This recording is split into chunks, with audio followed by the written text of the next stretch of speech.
All right, guys. Hi. Can you guys hear me all right? Everything's all good and perfect. Hi, guys. It's me, John, one of your SCMs, and like always, we'll be doing some announcements before we begin. First up, okay. I know we've been talking about this for the past few weeks, but we still have a few spots left for our Lenten retreat. All right. We're about to share the link in the comments. Please, if you're like, oh, I don't know, we still have some spots. The deadline is actually tonight at midnight. So be sure to go and join us. It's only $10. You get to hang out with one of our staff to help you out with your prayer. And every Saturday there's a talk, either live or on video. So it's great for everyone. All right. That's our Lenten retreat. Signups end by tonight. Okay. Also, we have our Stations of the Cross. Last Friday was amazing, and I was glad to see everyone there. Our next Stations of the Cross will be this Friday again at 3 p.m. at the chapel. No need for signups. Just come in and say hi.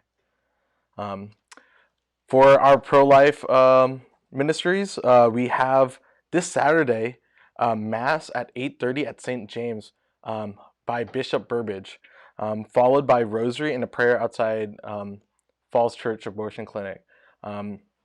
If you're interested, please let Francis McInerney know. Wow, Francis, I'm so sorry that I mispronounced that. You know what? We're gonna keep moving on. But yeah, if you need any more information, be sure to talk to any of the leaders about that. Next up, Sunday night gatherings. Ooh, this Sunday night at 7 p.m. we will be playing Mafia, hosted by me. So if you never played Mafia with me before, oh, you're missing out. Not to toot my own horn, but yeah, that's at 7 p.m. Same Zoom codes.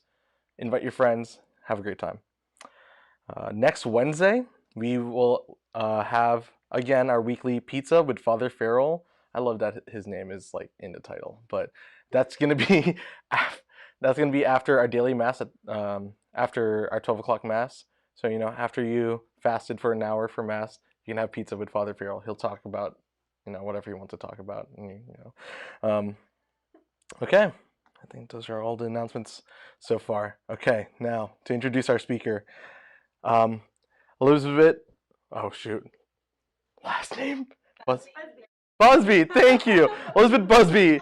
As a passionate lover of Jesus, a wife, a mom to two children, she has a degree in psychology from Texas A&M University and earned a master's. Oh my gosh, a master's degree in theological studies from Ave Maria University, along with another.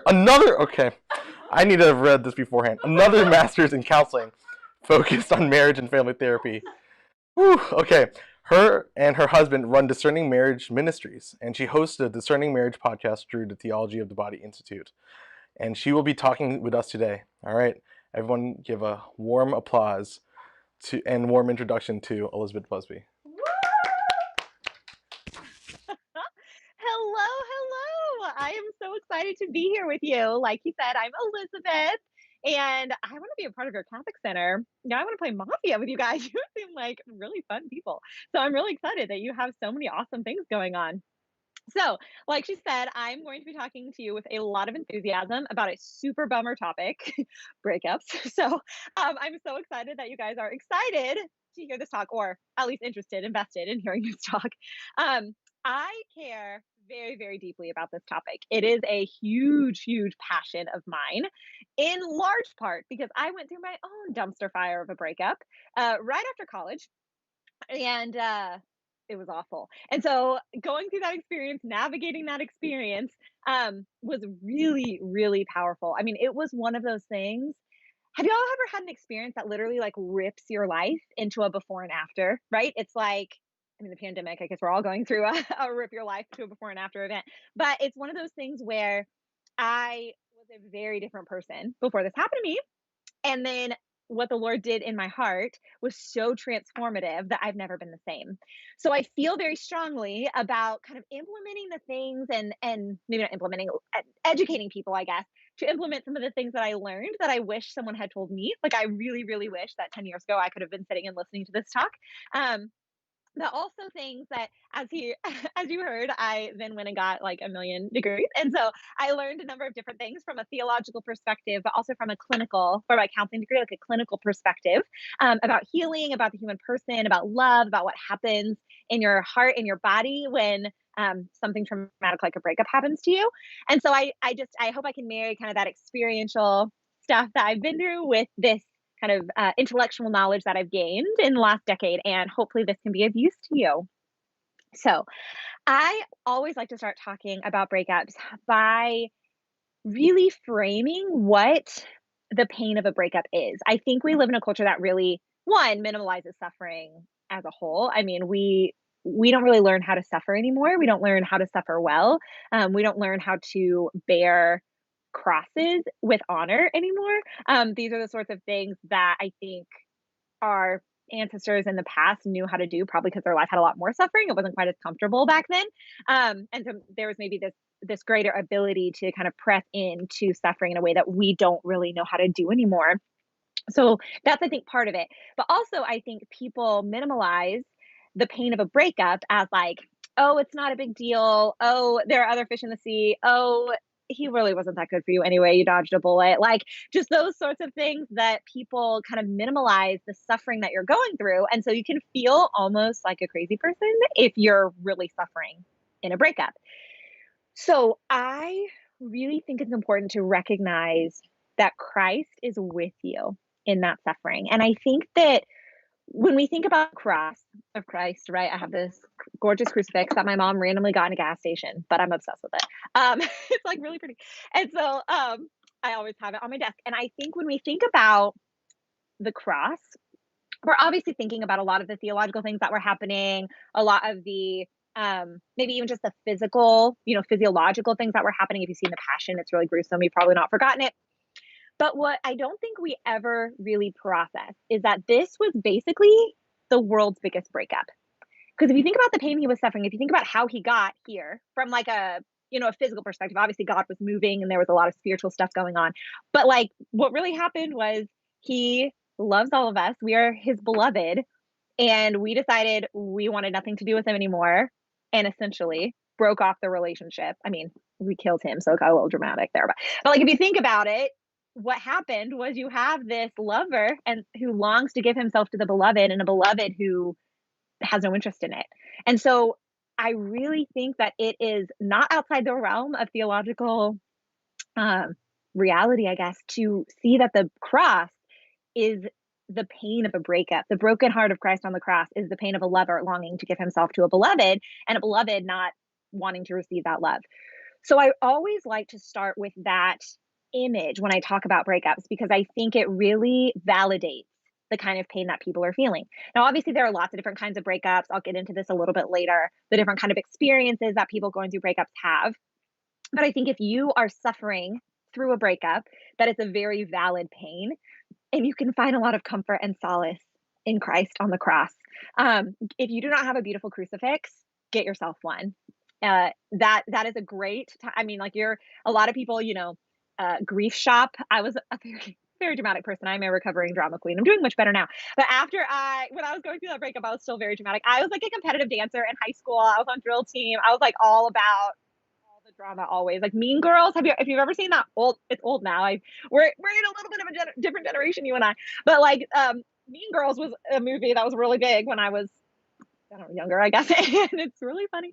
And it was like my high school experience. Okay. So it was like very dramatic. But when I was going through this breakup, I decided I sound like such a silly person saying this. My breakup colors were gray and yellow. And so I bought everything gray and yellow. My mom took me on a shopping spree. I bought a whole gray and yellow wardrobe. I bought gray and yellow nail polish. I bought gray and yellow earrings. Like everything was gray and yellow. I don't know why. I have no idea why I needed breakup colors, but I did. And I bought everything in gray and yellow. Okay. If you are going to do something dramatic like that and spend a bunch of money on things you don't need, buy a beautiful crucifix. And then you can have this beautiful crucifix that you can use to reflect when you are suffering, when you are going through the really agonizing waves. Um, I had this really beautiful analogy told to me actually by someone. It was just grief in general. They were talking about the loss of like death of a loved one, but I think a lot of people grieve breakups in that way. And even sometimes I think this is going to sound really awful unless you've been there and you're like, oh, okay, I totally get it. But sometimes when a breakup happens, it almost feels like it would be easier if the person had died because at least they wouldn't have chosen to walk away from you. So there can be this feeling of like rejection and abandonment that wouldn't be present if the person died. Now, obviously, we're super glad no one died, right? That's what we want. We want no one to die. Well, you know what I mean. But like in a situation like that, the grief I think is very similar to if someone died because all of a sudden they are just out of your life, but they chose to do that, which is really painful. So I think this analogy holds. Grief was described to me as like a ball in a big box. So right when the injury, if you will, happens, the ball is really, really big. So it's touching all the sides of the box. And so you're in pain all the time. Every time the ball touches the side of the box, it hurts. So the ball's really big. It fills up a lot of the space. You're kind of in pain all the time. As you heal, as time moves on, the ball shrinks. And so you're not in pain all the time, but then it can move around. And so it will like smash into a wall, like the wall of your heart, out of nowhere and hurt a lot. And if you've ever been hit by balls of different size. Big ones hurt, but like it spreads out the pain a little bit. Whereas like if you get hit with a really small ball, like very, it's like a very concentrated, painful pain. So over time, as your grief moves on, you're able to like the ball shrinks, and so you're not in pain as much. But when it hits you, it like knocks the breath out of you, right? So I think that when those times where the ball is hitting the wall, you want to have something beautiful to reflect on to remind yourself that you have not been abandoned by the one who truly matters in your suffering. All right. So I have another really, really, really get me on a soapbox and give me a mic so that I can talk about this all the time point that I'm interested in. I'm moving. Christ. Ooh. I also broke it during the breakup. My bad. It's fine. It still fits. It's okay. Um, so one of the things that I think is very important about breakups is we look at breakups as a culture, as failures, basically. I think that if this did not come from The Bachelor, that The Bachelor has definitely made this idea much more widespread. I love watching. I don't watch The Bachelor anymore. I stopped watching after Sean's season, but I do think that shows like The Bachelor really give you kind of the pulse of a culture. They really kind of let you know what sorts of things are going on in the culture at large, what sorts of things are acceptable, accepted, whatever. And if you think about the way that those shows work, The Bachelor, The Bachelorette, is that the winner is the one who gets proposed to, right? The way that the show is set up is like the top three, like as you get closer to the like them choosing one person, there's more and more intimate stuff that gets to happen. So when there are three people, they get like literally keys to this thing they call the fantasy suite, and like who knows what they're doing in there, blah blah blah. But like, let's be honest, they're all probably having sex, right? So these three people that you're like given the opportunity to have sex with, but the winner is the one who gets proposed to, right? So like there's something in us that recognizes, total debauchery aside, okay, there's something that recognizes that if you get broken up with, you lose. You're a loser. And I think that is such a harmful mindset. And it is one of my life's goals to kind of reframe breakups in our culture because I think that that's really harmful for a lot of reasons. So I think that we need to we need to reframe breakups not as failures, but as successful discernment.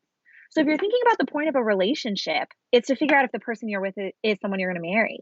And oftentimes we want that to end in, yes, I want to marry you, because otherwise we would have never gotten in the situation in the first place. But the reality is, if you're dating someone and you realize that they're not a good fit for you and you all decide to break up or they decide to break up with you or whatever, that is you mission accomplished, right? You know that they're not your spouse. And that is the point of a dating relationship, is to be able to say with confidence, are you my spouse or not? So really a breakup is just a successful discernment. Now, of course, if you're in the middle of a breakup or you're actively grieving the pain, you're on the receiving end, it's going to take you some time to see it that way. But I think that the reality is if we go into relationships with this mindset of like, this is either going to end in a breakup or marriage. One, you'll get into less relationships if you're taking it that seriously. If you're aware that there's only two ways out, the altar or under the covers with a box of chocolates. Like there's only two ways that you can like get out of this situation here. You'll be more intentional about who you get in a relationship with. But also, I think you won't be as afraid of a breakup because you recognize what we're doing here is going to get us closer to this answer of is this person my spouse, right? So I think that that's important. So one, the cross is the in some ways the pain of a breakup, and it's something we can find comfort in. And two, we need to reframe breakups as successful discernment. So the next thing I want to talk about is just unsolicited advice, or maybe it is kind of solicited because you invited me here and you're listening to me of your own free will. But this is a bit of advice. So for those of you who are in a breakup, like actively going through a breakup right now, you can apply this starting tomorrow if you like it. For those of you who go through a breakup in the future, or have friends who go through a breakup in the future, this is advice you can use right at the outset. I think it's best used right away, but I'll take it any way I can get it. So I think that it is helpful to make a clean break when a breakup happens. Okay. So here's the reason why. One, I hate drama. Like I said, recovering drama queen, very dramatic person. My life was a lot suckier, excuse my language, when I was dramatic. Like it's just not fun. Life is not as fun when there's drama all over the place, right? So we want to reduce drama in our life. And there are a few breeding grounds for drama, like relationships. And so breakups really pave the way for a lot of pain and drama if you're not careful, if you're not intentional. So I think that it can be really helpful to recognize that emotions are going to be really high, feelings are going to be running, wild most of the time in a breakup situation. Because often, if it's a mutual breakup, this is a little bit different. But I think true, real life mutual breakups happen almost never. People may tell you that it was mutual, they're just not being honest with you, which is fine. You don't always have, you don't have to let everyone into your most intimate heart. I think boundaries are a good thing. But in reality, like it's almost never actually mutual. So one person, the breaker upper, will realize that the relationship needs to end or is going south or whatever and start essentially they ought to be discerning a breakup, right? They should be kind of trying to figure out like, where's my heart? Where's this person's heart? Where's this going, etc. And once that breaker upper realizes that it's probably going to end, they start their grieving process. All right. The breaky uppy, the recipient of the breakup, person on the receiving end, they don't most of the time. Now, ideally, there would be some sort of conversation like, hey, this is going south for me. Like, let's talk about it before an actual breakup happens. Like, that's one great way to avoid drama is like, just talk about things that you're thinking about. That's just good relationship advice in general, but it's good for when you're discerning the kind of the end of a relationship. But in reality, one person is probably going to start grieving the relationship before the other one. So when the actual breakup happens, one person, the person on the receiving end, is really beginning or at the cusp, on the cusp of their grieving process. And the other one is, if not almost finished, certainly on the decline. Like the grieving processes look very different. And I think that when you go through what we know, this clinically, we know, neurologically, we know that when someone goes through a traumatic situation, their brain reacts differently. So if you think about the fight or flight response, have you seen those pictures of moms picking cars up off of babies? I always wonder how the baby got into the car, but those stories where like moms are picking up cars off of babies and you're like, that's adrenaline. Like your body is something is going on in your body that's giving you this supernatural strength and stopping you from realizing that this is impossible. Like, because in a situation where your life is in danger, someone else that you love's life is in danger, your brain literally starts functioning in a different way and goes into survival mode. So I'll explain a little bit of the neuroscience because I think it can be helpful. This is a model of your brain. Okay, I got this from Dan Siegel for anyone who knows anything about the clinical world. So this is what's called your limbic system, which is buried deep in the recesses of your brain. You can only see it if you like cut your brain in half and look at it. And then this represents what's called your prefrontal cortex. Okay. So among other things, your prefrontal cortex holds your memory. It does a ton of stuff. The brain is remarkable, but it holds most normal memories. If you've ever seen the movie Inside Out, where they have all those balls that like go back, yeah, that's your prefrontal cortex, right? But when you have a core memory, Inside Out, their psych consult was phenomenal. Like that movie is so good. If you haven't seen Inside Out, go watch it. It's super good.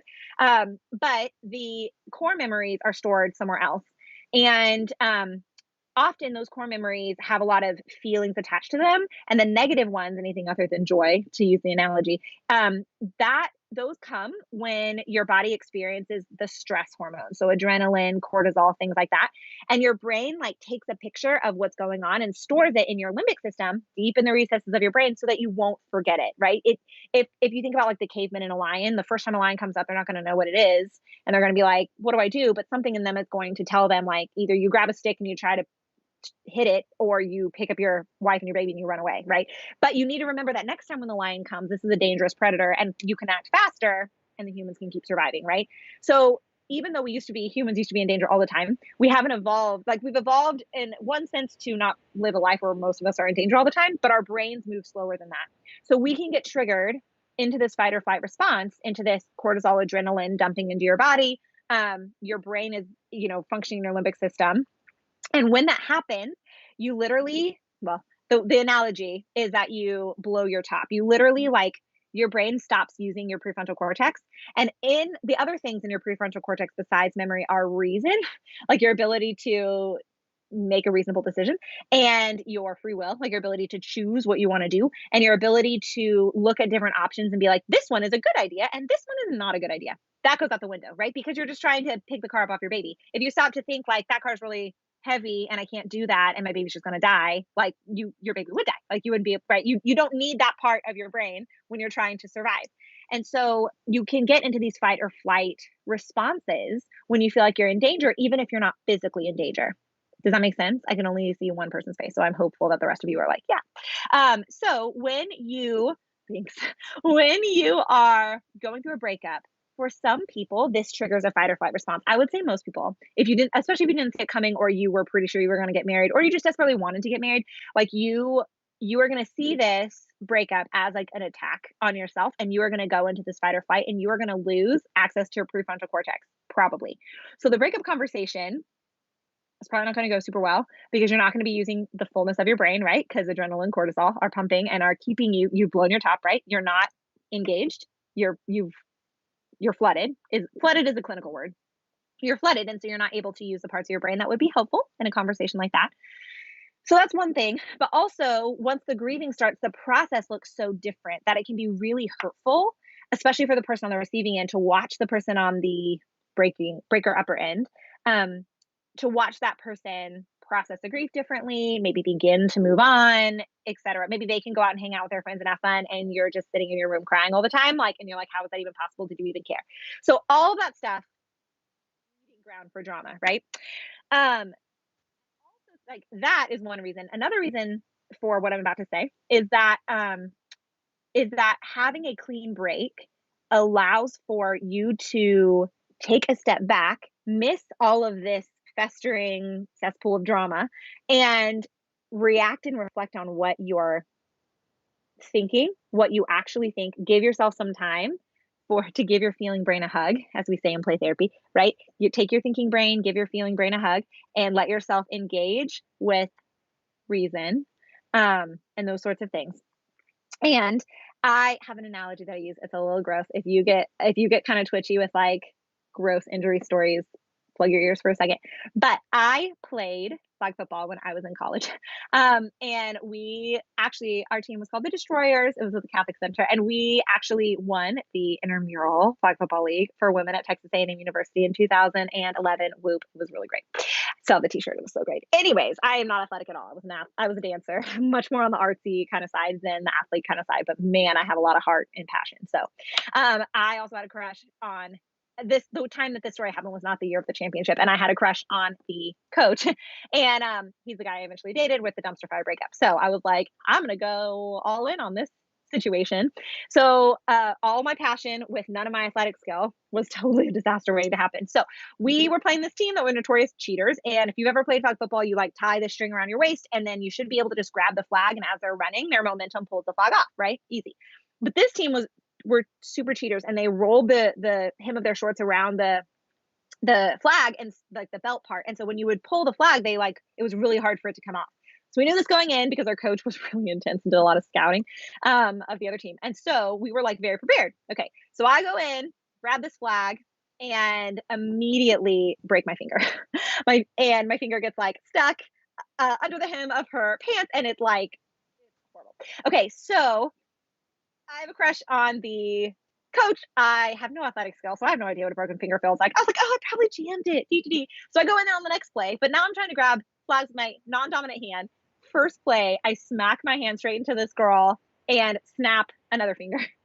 So now I have two broken fingers and they'll take me out. Okay. But as they're healing, I realized that one of them, I know, I will show you. I will show you guys. One of them was a lateral break diagonally across the bone. Okay. That's this one. When it broke,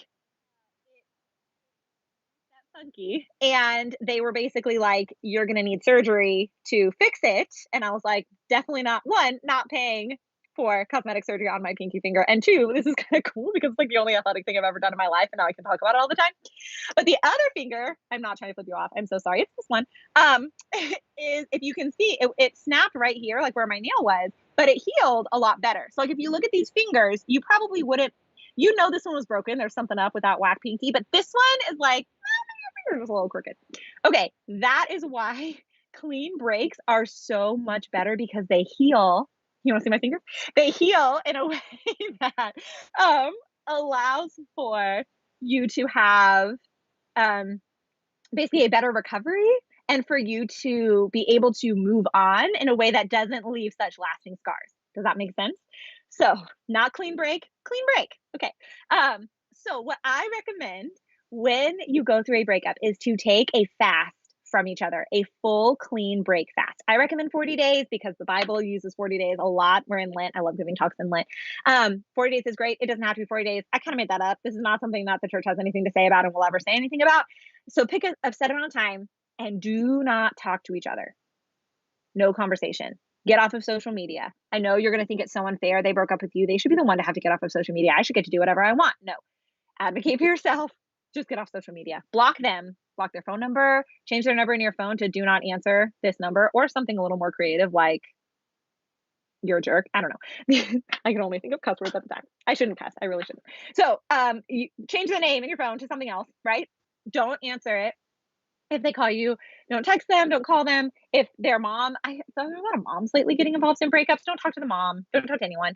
Just literally just like, don't talk. No communication for 40 days. Tell your friends you don't want to hear the gossip about what's going on with them. You don't care. You don't want to know how they're processing the breakup. You don't want to know that they went to a bar and then had to like stumble past the cop while they were pretending to be sober. You don't need those stories. Don't listen to them. Okay. Take your time to heal because once you have that break, you'll be able to give your feeling brain a hug. You'll be able to process. You'll be able to breathe. And then what I recommend is at the end of that time, set up an in-person meeting at a public place. Again, reduce the drama. Might have gotten to a screaming fest with that boyfriend on Northgate, which is like the bar strip in College Station, because we didn't do this. We did not take this advice. We absolutely should have. So, meet in a public place. Everyone will be encouraged to be a little bit more civil and have a debrief conversation about the breakup, about what happened, why the breakup happened, revisit some of the things in an emotionally appropriate way. Like 40 days might not be enough to dive in if there was something really big that happened, like if they cheated on you. But, there at least if the person who is on the receiving end has questions, they can ask those questions. You can have a conversation about if you actually want to be friends. Lots of thoughts about whether or not you should be friends, but that's the time to have the conversation, not immediate, like during the breakup conversation or 2 or 3 days after the breakup conversation. It's later when everyone's feeling brains are hugging, or their thinking brains are hugging their feeling brains, and everyone's engaged and integrated. And have this conversation where you decide we're moving on now, right? And in that 40 days, or whatever amount of time, I really encourage both people to dive deeply into prayer. Do not get into another relationship. Do not hook up with anybody. Shouldn't be hooking up anyway, ever. It's not really good for you. But don't make out with anybody. Don't do anything. Don't do anything. Keep your body to yourself for those 40 days and pray and allow your broken heart to be placed in the sacred heart, and give yourself the space and time to acknowledge that the relationship you just got out of was significant and worth the time and effort of fasting and praying, and then decide how you're going to move on. So I think that if you're the breaker upper and you're like, okay, well, I've grieved this before I decided we were going to break up and I'm ready to move on and I'm done, then it upholds the dignity of the other person to take that fast time and to not move on and to wait, because it communicates to them that their dignity was worth this kind of a sacrifice, right? Relationships are very serious business. And I think that it's easy to shove the pain of a breakup aside, or shove the discomfort of a breakup aside, or the embarrassment or the shame or whatever of a breakup aside, because it's just uncomfortable and hard. But you guys are capable of doing hard things, right? We as Christians weren't made for comfort. We were made for greatness. You are capable of these things. And I think that when we live according to our dignity, we are able to, we're just able to live in that way a lot better and uphold everyone's dignity better. And then you end up with wounds that heal in a way that you can't really tell that they happened, right? You're different, you're changed, you're never going to be the same, but they're not quite as dramatic as those not clean break situations where you have to like go back and forth. And yeah, deep, deep, deep. All right. So the last thing I want to say is do not be afraid to seek help. This is real. This is real pain. This is real suffering. For some people, this is real trauma. It can be both of my breakups. The dumpster fire breakup was I graduated in May and it was in August. So like we had already, he was still in college at the time because he was doing a victory lap, but I was like, I knew I wanted to go to grad school for theology and I was discerning the Augustine Institute in Colorado, but he was still at A&M in Texas. And so I accepted a program that was based out of Dallas. Um, because we were still discerning marriage and it ended up being beautiful. And there were so many great doors that the Lord opened. He can move through anything, but I would have definitely gone to Colorado if I hadn't been in that relationship. So I think that breakups at life transition points are really hard because I made the right decision up until the moment when we broke up, right? Because we were discerning and it was prudent and good and necessary. And I followed the Lord's call. Um, so it's just that's a hard time to go through a breakup, right? So it the other really big breakup I had was at the end of high school, so awesome. But if you are, regardless of when you're going through a breakup, it can be really traumatic, particularly if it's around a life transition, that can be even worse. Or if there was infidelity, that can be even worse. Or if there was some big ticket, something that the two of you were discerning marriage really seriously, but you decided to break it off instead of getting engaged, or if you were engaged, those sorts of things. It's real trauma. So I'm sure a lot of you have heard of the psychological syndrome post-traumatic stress disorder, PTSD. So there are what's called diagnostic criteria that every clinician uses to help diagnose you. So you have to meet a certain amount of diagnostic criteria to be diagnosed with any sort of like mental disorder, I guess. So PTSD has a certain amount of diagnostic criteria. And clinicians were seeing that there were people who had gone through breakups or divorces or were out of abusive relationships or just relational things that cause trauma, but they didn't meet all the diagnostic criteria of PTSD, but they had some of the symptoms of PTSD and then similar enough ones that it was worth a second glance. So there's this body of researchers now that is coming up with studies and researching a new disorder called post-traumatic relational syndrome, because people who go through really traumatic in relationships or really traumatic ends of relationships have PTSD symptoms that actually affect their ongoing ability to cope and to relate and to function on varying levels. Obviously, there are mild cases and really severe cases, but this stuff is real. And so go see a therapist, go see a spiritual director. They are not the same thing. I recommend people have both. I recommend you have a spiritual director always. If you can't find a spiritual director, because they're really hard to find for lay people, just find a priest that you really like to go to confession to and go to them on a regular basis, always the same person, or make an appointment so that it's not kind of like the drive-through confession where you're like, there are 20 people they have to get through in 15 minutes. So you get 5 seconds and an absolution. Okay, you like make an appointment and like so they can get to know you. And so there can be some counsel that goes along with the confession. That's a good substitute. It's not the same thing as spiritual direction, but it can be helpful. So that's different from counseling. Counseling is, in my opinion, a season of unless you're actually super, super mentally ill, it is a season of your life where you go to get help for something. And you work on specific goals and then you meet those goals and you heal and you move on with your life. And I think that breakups are absolutely a time to do counseling. So do not be afraid to ask for help because we are integrated people, body, mind, soul, and it's important to take care of all of those elements. And so you would never, if you got cancer, you would never not go to a doctor, right? Even if you chose to heal it from a holistic perspective, you'd still seek counsel on what to do about it. Yet when we go through emotional injury, there's a huge stigma around getting help for it. It makes absolutely no sense to me. So I think that like the last thing I just wanted to leave you guys with is yeah, that relationship trauma is real. Go see a counselor. I had more to say. I want to stop here so that you guys can ask questions, but I have more to say about realizing if you've made idols out of marriage and the person that you're dating. So if any of you want to hear that, ask a question about it because there's Q&A. But I want to be mindful of the time and give you guys questions for like give the opportunity for questions. So if you want to hear that little bit of the talk that I prepared, just ask about it in a question. Otherwise, I'm going to end with a prayer and then we will transition to Q&A. So in the name of the Father and the Son and the Holy Spirit, amen. Father, we praise you and we thank you so much for the gift of our life, for the gift of your mercy, that you are a merciful and good Father. And anything that we have heard or learned or been taught that says otherwise, that focuses on your justice, that focuses on you as, you know, a police officer or someone trying to enforce rules or something, that we know, Lord, that is not your heart, that you have a heart of a father and you are merciful and you love us. And we also know, Christ, that you have the heart of a lover and you love us with a passionate, fiery abandon, and that we break your heart over and over and over every time we choose something other than you that we think will make us happy. So I ask for your broken, sacred heart to just pour out on us today, pour grace out on us as we are processing, well, as everyone listening to this talk is processing the things that I have said and that you have said through me, and that they would have the courage to let their broken hearts rest in your broken heart, in your heart pierced by a lance on the cross out of love for them, that they would let themselves sit under the shower of blood and water that poured forth from that heart that loved them so much, and that they would be able to seek healing from this pain that they are feeling. So I thank you for this time. I thank you for the gift of college. What a beautiful time of community. I thank you for Catholic Centers, for all the people who worked to make this event happen. And I ask for your blessing, not only on our Q&A sessions, but on all of the time that they spend processing this talk, that they would always remember that you are a merciful Father and a merciful lover, and that your love for them runs deep. So St. John Paul II, who just in so many ways had the heart of the Father for all of us, I ask that you pray for us. Amen. Father and the Son and the Holy Spirit.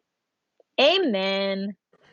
Beautiful. Thank you so much, Elizabeth. I know the team and I had some very big positive reactions to a lot of things that you said. It was just nice to hear someone speaking to our hearts about this, and even learning about some of the psychological things too, like the flooding experience and how your reason and your will just shuts down. I was like, wow, that explains a lot.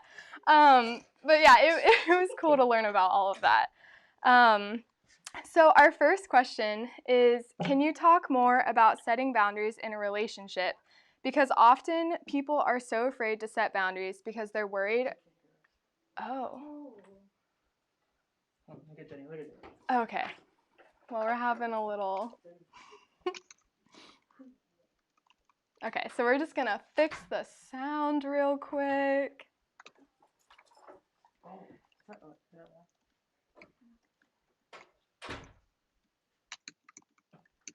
Okay. Can you hear us now? Yes. Can you hear me? Yes.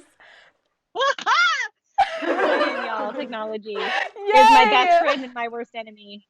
Oh my gosh. I hope All at the least when my face buttons. was frozen, it was not awkward. All the buttons going on here. Okay, well, I'm glad this is working now and you can hear me. Good.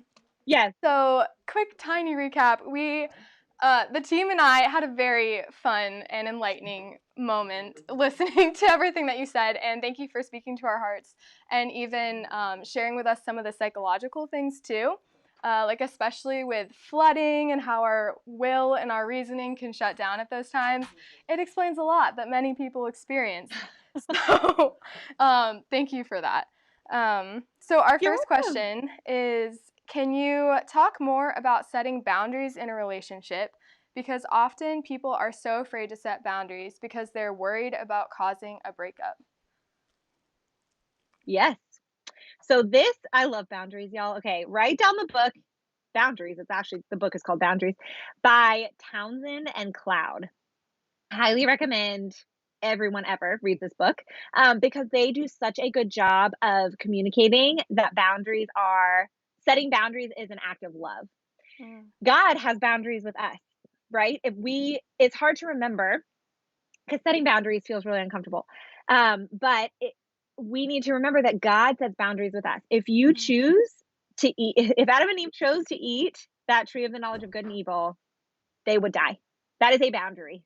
This is your option. You can do all of these things. Here's the boundary. If you cross it, here's your consequence. Like, it's parenting 101. So I think that if you, and then Adam and Eve crossed that boundary and then got their punishment, right? Like, that's what happened. So God, I mean, he sets boundaries with all of us with sin, etc. Like, God is a good father and he sets boundaries. And so I think that we need to, first of all, reframe boundaries, because boundaries can feel like a not loving thing, but in reality, they are so loving. And so I think that's step one. So if you have a hard time thinking that boundaries are loving, then go read that book. One of the things they say in the book, actually, I don't think they say this in the book. I think I learned this in grad school. I don't remember if they say this in the book, but the reality is that we in relationships function in a certain way. Okay. So think about it as like, this is your relationship and you're going around in the circle this way. And whether or not it is a functional relationship, it is comfortable. And we as humans really like to be comfortable. So if you are going to set boundaries, right, or otherwise introduce something into a relationship that is different, even if it is a move in a more functional direction, that introduction of the change is going to be uncomfortable and is going to be resisted. So that is just a normal part of humanity, right? If you have a system that's functioning, a relationship that's functioning in a certain way, and you introduce change, even if it's change in a positive direction, that is going to be resisted because we don't like change. So if you set yourself up for the reality that if you set boundaries in a relationship that didn't previously have them, you're going to get pushback. And it's just going to be, not pushback necessarily. It's going to be uncomfortable to do it. The fact that it's uncomfortable, that's a normal, healthy thing. That is something you can psych yourself up for it. Then your expectation is, when it's hard, okay, I'm just doing the right thing. Now, this part that I'm about to say is actually from the book. If you set a boundary and the person you set it with pushes back, resists the boundary. I'm sure a lot of you have an example of this, maybe with a parent or an ex or someone else, a friend who's not a very good friend. You set a boundary and they push back on it. That needs to be seen as a sign that the boundary needed to be drawn. Okay. If you set a boundary and the person you're setting with pushes back, that is a sign that the boundary needed to be drawn. Mm-hmm. So if you're in a relationship and you set a boundary and your significant other pushes back, what Townsend and Cloud would say is that they were not respecting your boundaries to begin with. That is not necessarily a safe relationship to be in. Now, you can stay in the relationship if you're moving in a positive direction, but if that person isn't willing to do the work to make setting boundaries or receiving boundaries something that they're accustomed to, that is a problem. Your marriage will not work. Or if it works, you'll be miserable. Either way, like, that's not something that you want to do. Right. So that's one thing, getting yourself accustomed to boundaries. The second piece of being afraid of a breakup, this is where I think that reframing a breakup as a successful discernment is something that is really helpful, because yes, no one wants to go through a breakup, but ultimately no one wants to be miserable in marriage.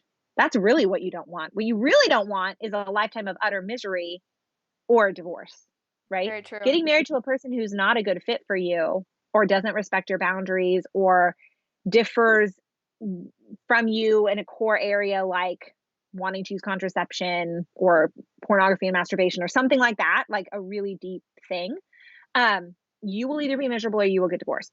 Yeah. And you don't want that. And so I think if you're thinking about breakups in the relationships in the context of what are we doing here, then breakups, while horrible and uncomfortable and something you want to avoid, don't necessarily become so awful. It's painful, right? But not awful, because it saves you from deeper suffering and more suffering. So I think really what I'm asking this person to do who's asking this question is shift your mindset. Yes. Because I think if you can shift your mindset, the task ahead of you won't be so scary. Because if you're afraid to set a boundary with them now, that's not going to go away just because you get married. They're just going to push more boundaries when they get married to you, and it's going to be really hard and awful, right? Yeah. So this kind of goes into my idol smashing thing, but I'm going to wait because there are probably other questions on this idol thing. So I'm going to let someone else ask a question, but this kind of goes into my idol smashing. So just know that. More to say. Do you want to share about that actually now? Okay, sure. Okay. Yes, I'd love to. So, okay, are any of you listening? I can't see any of you, so except Nicole. But for those of you who are listening to A Bible in a Year with Father Mike Schmidt. Yes. Humans are idol-making machines. what is an idol? What is a god, right? God, we worship what we think will make us happy. Now, God did that because God knows that He's what's going to make us happy. So He placed this ache in our heart for deep, lasting happiness and communion with the one who's going to make us happy. He placed that in our heart so we'd find our way back to Him. But after the fall, our faculties got all mixed up. And so we started worshiping whatever we thought would make us happy. And that's an idol. Okay. So if you watch the story of the Israelites or listen to Father Mike Schmidt talking to you about the story of the Israelites or read it for yourself, what you will see is every time the Israelites got scared or didn't think, like, weren't happy or got grumbly or complainy pants, they erected another idol because all of a sudden God wasn't making them happy anymore. Right. So they built this golden calf when Moses turned his back for 5 seconds to go to the 10 Commandments, built this golden calf. Moses came and shattered it. Okay, they're like, okay, we're sorry, we get it, God, we're good with you. Then next time Moses turns his back, they erect this snake that they start worshiping, right? And okay, so over and over and over, the Israelites worship what they think will make them happy, and we do the same thing. And those of us who are Christian think that we're in the clear, right? First commandment, have no other gods before me. We're like, I got you, bro. I see the Eucharist every week. I go to confession all the time. We're fine. It's fine. I'm fine. But so often we have something else in place that we make a god. And for a lot of people, this is marriage. And I think that it's tricky and sneaky, and Satan is so sneaky, so cunning, because marriage is a good thing, right? Ball is a bad thing. Yeah. The golden calf, bad thing. It's very clear to be like, I don't want that in my life. That's a bad thing. I'm not going to do that. But marriage is a good thing. It just becomes a bad thing when we think it's what's going to make us happy instead of what God wants for us, right? So I'm not saying that the person who asked that question has made marriage an idol. That's not what I'm saying. I don't know you. I don't know if you've done it or not. But I had.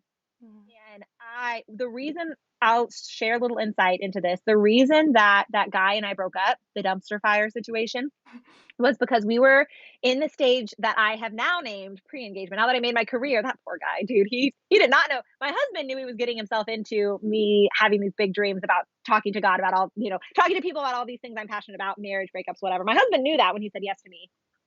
Dumpster fire boyfriend did not know that, but now I made a career out of talking about our breakup. So it all worked out. It's fine. I asked him about it before this got really big. I sat down with him at Starbucks and I was like, listen, here's where my career is taking me. Are you okay if I talk about this stuff? He's like, that's fine.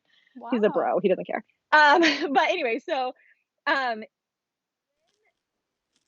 what happened was we were really wanting to figure out if we were going to be a good fit for each other. There were no Catholic resources to help us. There was this book, 101 Questions to Ask Before You Get Engaged.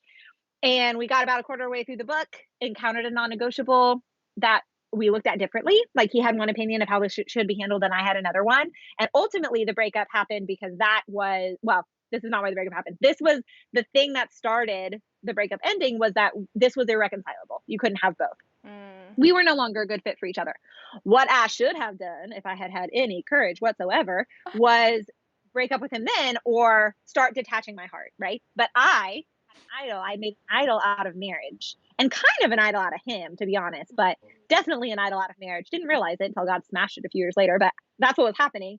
And so instead of actually breaking up or having the courage to be like, we need to seriously evaluate if we should be dating anymore, I got super graspy and relaxed a lot of the very good, wholesome, awesome chastity boundaries we'd had. We didn't have sex, but the relaxed boundaries that had previously been there. What? Looking back, you're like, honey.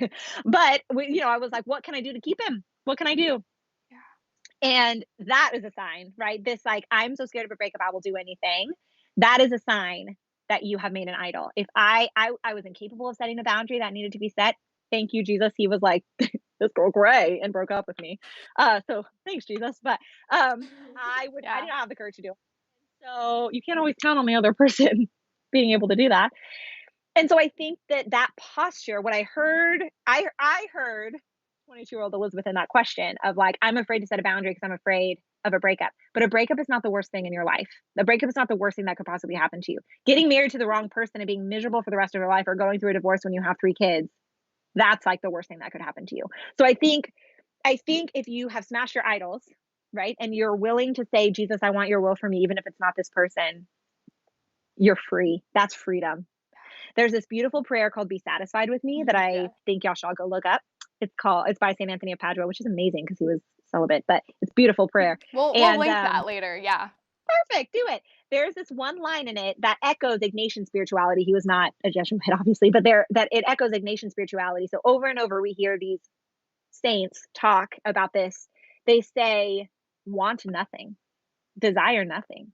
The peak of holiness is I only want what God wants for me.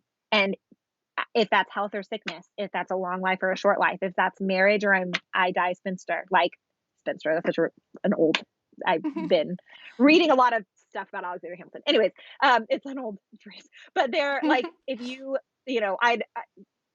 I'll get married at 23 to my high school sweetheart or college sweetheart or whatever, or I'm never going to get married and I'll just long for it for the rest of my life. Like, true holiness is wanting whatever God wants for you. And that is scary and that is hard. But when you have no idols, when you know that it's only God that's going to make you happy, then you're free to want that. Does that make sense? Yeah. And That was a long-winded answer to that question. Yes. And I heard something the other day that said the only sacrament we're allowed to worship is the Blessed Sacrament, not the sacrament of marriage. There you go. Well done. Yeah, I was just like, wow, that really puts things in perspective. Yes. That's And cool. then it's like you've been talking a lot about perspective, which I think is so important, and seeing that the most important fruit of marriage is holiness. And you're not going to want that if like that person is your idol, and you're also not going to be happy. Yep. So yes, covered a lot of things with that question. Wow. This is a great question. Any advice for those still thinking about that one person, so a past boyfriend or girlfriend, but even after dating other people? So this feeling of still thinking about someone from the past, even after dating other people. Any advice for that situation? Yes. You are either, you either have PTRS, not have PTRS. It's not, you can't actually be diagnosed with it yet. You either are kind of processing this trauma that happened to you, or you haven't forgiven them, right? Or you want them back. Maybe you just want them back. I don't know. You'll have to figure it out. But for most people who don't want it back, who like are willing to date other people and are like, yeah, I can acknowledge that you're not a good fit for me, or I'm glad we're not married, or at least maybe I'm not glad, but cognitively I'm like, this was the right call. But you're still thinking about them. It's either an unprocessed trauma situation. We call them intrusive thoughts from a clinical perspective. So like if you're just constantly like it pops into your brain without any like reasonable stimulus that would get it there. So it's either a psychological traumatic thing or it's you just haven't forgiven them. So, and because forgiving is not the same as forgetting. I know I'm watching the time and we have like 6 minutes, but I will say that this forgive and forget thing is baloney. It drives me absolutely nuts. And the reason why we know that's not a Christian response to suffering is because when Christ came back in his resurrected body, he was literally identified by his wounds. The only thing that the apostles had to be like, oh, this is you, is put your finger in this wound in my side, right? Everything else was unrecognizable. And God could have done whatever he wanted with the resurrected body. But what he chose to do, one element, like what he chose to do was come back with a body that was human, but kind of unrecognizable except for the wounds, redeemed and made holy wounds, right? So the goal is not to forget. The goal is to allow those wounds to be redeemed, right? And made new and become the sign of the mercy of God in your life. Amen. So forgetting is not the goal. But the intrusive thoughts or the you're just kind of on my mind, it's either you haven't forgiven them or it's trauma based. So I would explore in your heart kind of which one it is, but don't be afraid to go see a counselor for it. You can also, if it was a really traumatic breakup or something really traumatic happened in the relationship, you can look up EMDR therapy. And I do not have time to tell you about that, but it's really cool. It stands for eye movement desensitization and reprocessing, EMDR. So Google it. That's what I would recommend. Find a Catholic therapist who does that. Thank you. You're welcome. Okay, let's just quickly try to hit a couple more. And it doesn't like turn off at 8, just a general time frame. But let's see if we can hit a couple more. These questions are really good. So this person says, I often feel guilty for going through waves of a breakup and feel like I'm going backwards. What would you say to that feeling? Oh, I would say that's super normal. That's good to know. Grief is a female dog. Grief is awful. It is rough. And I'm not gonna cuss on your live stream. I shouldn't be cussing at all. But grief is awful.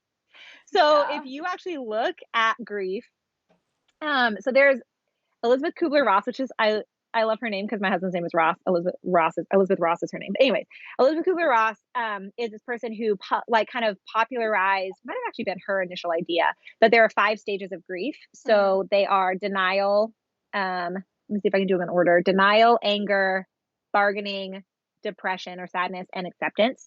And the idea that they're actually they don't they're touted as like everyone's grief looks like this. It's not actually the case. It was like she did the experiments and got this study on like a particular type of grief. But I do think you can see from this theory that you go through those first 4 like in and out. Like sometimes you'll be angry, and then sometimes you'll think, you're a little bit sad about it, and then you'll maybe be in denial about it, and then you'll be angry again, and like it's just that's just normal. The human brain, like, so if you think about it this way, if you were to like fall and scrape your knee, your body is going to immediately start healing itself, right? It knows what to do to fix it. Like maybe it needs a band-aid, like it needs a little bit of help, like a band-aid or some Neosporin, but like as a whole, it's going to heal itself. It knows what to do.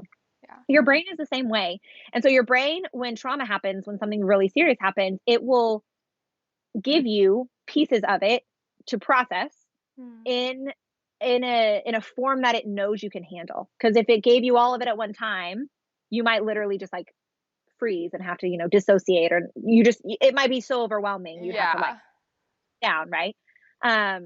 So your brain knows what to do. And so in a normal circumstance, it'll give you little pieces as you go through the journey of time. And it's just normal. Your brain's just healing itself. That makes a lot of sense. Like what you said, of getting little pieces at a time, because sometimes it's confusing of like, why do you experience these waves, but then these waves, and then nothing, and then a wave of this? But yeah, that explanation helps it make a lot more sense. Another thing that you mentioned, I forget what you called it, like a debrief with your ex after 40 days. I was like, wow, that seems really fast. But we have a question about that, about how do you debrief with an ex without wounding each other? Well, I think the time is helpful. So a lot of the wounding happens when you're flooded and you're not thinking through what you want to say. And so I think if you get to the end of so say you're doing 40 days, again, I made that up, but like say you get to the end of 40 days and you're not better, like you can't think rationally, you can't think clearly, you're not in control of the things you're trying to say, then postpone it and wait.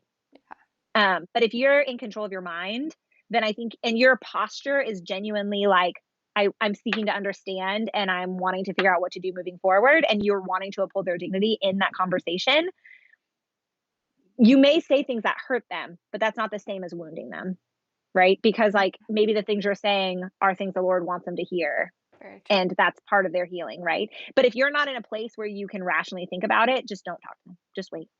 Yeah. Because you will hurt each other. Yeah. And it will take you time to get over it. Yeah. Yeah. So Christian, know thyself. I didn't, like I said, this is not like the Catholic Church says, or even like psychological researchers say. This is like Elizabeth Busby made it up. Like, I think it's a good idea. I think that a fast is a good idea, but I made up the 40 days part. So. Yeah. And even with like breaking the ice too, I think that's a good idea. So this will be our last question.